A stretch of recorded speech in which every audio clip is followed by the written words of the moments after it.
Do you like adventuring in the outdoors? Do you want to be ready for anything?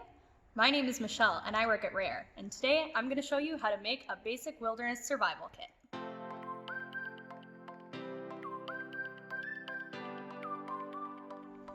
If you ever find yourself in a survival situation out in nature, there's a few important things you might need to survive.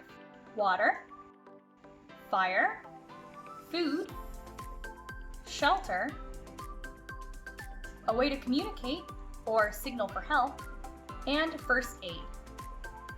When we're putting together our survival kit, we can think about how we might meet some of these needs. To start, we need to find something to hold our survival kit in. I like to use an old cookie tin because in a pinch it could be used to carry water, cook food, or for signaling for help. Another thing that you could use is just a large plastic bag. What you put in your survival kit is up to you. Here are a few ideas of things you might have around the house that you can include.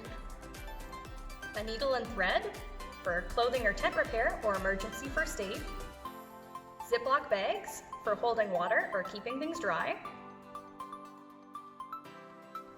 Rope or twine for using to build shelter.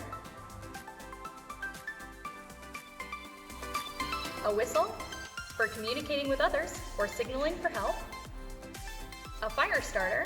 You can include matches or pick up a flint and steel from your local hardware store.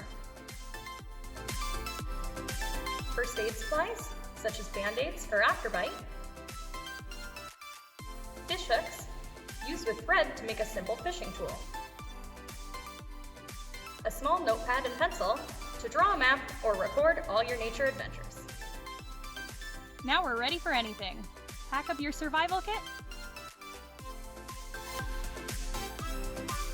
pop it into your pack, and head out to explore nature.